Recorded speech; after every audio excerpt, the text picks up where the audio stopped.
안녕하세요. 법무법인 동인의 대변인 강민주 변호사입니다. 계약 기간이 끝났는데 혹은 월세를 수개월째 안 냈는데도 불구하고 제발 좀 나가달라고 사정을 해도 꿈쩍도 안 하는 세입자 때문에 골머리를 썩는 임대인분들이 정말 많으십니다. 분명 내 집인데 내 마음대로 할 수 없는 이 답답한 상황. 하지만 이런 상황일수록 절대 감정적으로 해결해서는 안 됩니다. 오히려 임대인이 형사처벌을 받는 최악의 상황이 될 수 있습니다. 그래서 오늘은 이렇게 말이 통하지 않는 세입자를 내 집에서 합법적으로 내보내는 전 과정, 바로 명도소송의 A부터 Z까지 그 절차와 핵심 전략을 완벽하게 정리해드리겠습니다.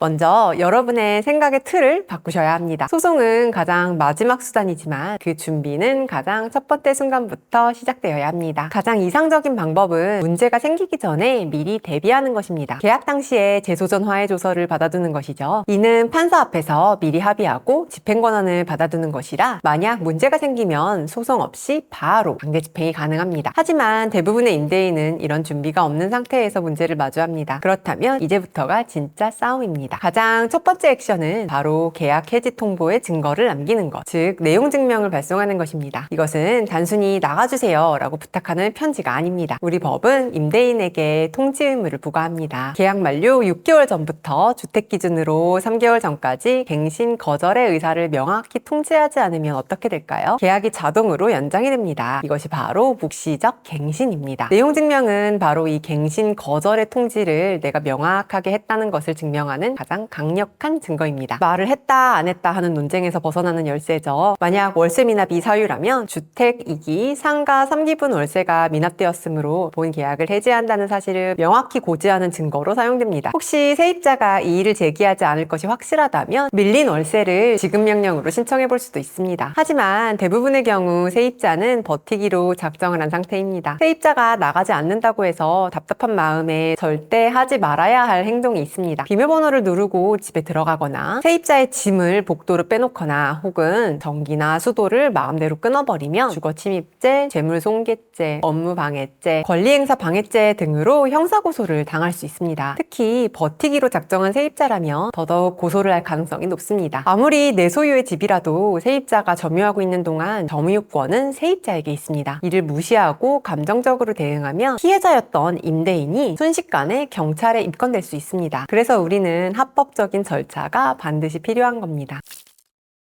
내용 증명을 보냈는데 그래도 세입자가 꿈쩍도 하지 않는다면 본격적인 소송에 들어가야 합니다. 이때 명도소송 본안보다 어쩌면 수백 배 더 중요한 절차가 있습니다. 바로 점유이전 금지 가처분 신청입니다. 도대체 왜 이게 그렇게 중요할까요? 최악의 시나리오를 한번 상상해 보세요. 만약 우리가 세입자 A를 상대로 힘들게 소송을 진행을 하고 있는데 A가 중간에 제3자인 B에게 몰래 점유를 넘겨버리면 어떻게 될까요? 전대차를 주거나 다른 사람을 들여보내는 거죠. 그럼 임대인은 A를 상대로 받은 승소 판결문으로 B를 내보낼 수가 없습니다. B를 상대로 끔찍한 소송을 처음부터 다시 시작해야 하는 거죠. 점유이전 금지 가처분은 바로 이런 최악의 상황을 막기 위해 이 집은 현재 소송 중이니 점유를 다른 사람에게 넘기지 말라고 법원이 강력하게 쐐기를 박는 조치입니다. 쉽게 말해 임시 잠금 장치입니다. 이 잠금 장치를 걸어둔 상태에서 우리는 본안 소송, 즉 소장을 접수합니다. 소장을 작성하는 방법은 저희 동인에서 딱 매뉴얼화 해놨으니 상단에 나오는 이 영상을 클릭하셔서 보시면 됩니다. 여러 관할이 있지만 쉽게 부동산 소재지 관할 법원에 임대차 계약서, 내용 증명, 월세 미납 내역 등 증거 자료를 첨부해서 무엇을 원하는지와 왜 원하는지를 명확히 기재해 줍니다. 다른 말로 청구 취지와 청구 원인이라고 하죠. 소장이 접수가 되면 법원은 그 부본을 세입자에게 보냅니다. 그렇게 되면 세입자는 답변서를 제출해야 될 의무가 생기고요. 그 이후에 변론기일이 잡히게 됩니다. 보통 한 회나 두 회 정도 잡히고 그 뒤에 선고가 이루어지는데 경우에 따라선 좀 더 길어질 수도 있습니다. 결과가 나오기까지는 보통 넉넉하게 1년 정도 걸리신다고 보면 되는데 이 긴 시간 때문에 제가 앞서 말씀드린 점유이전 금지 가처분이 그토록 중요한 겁니다.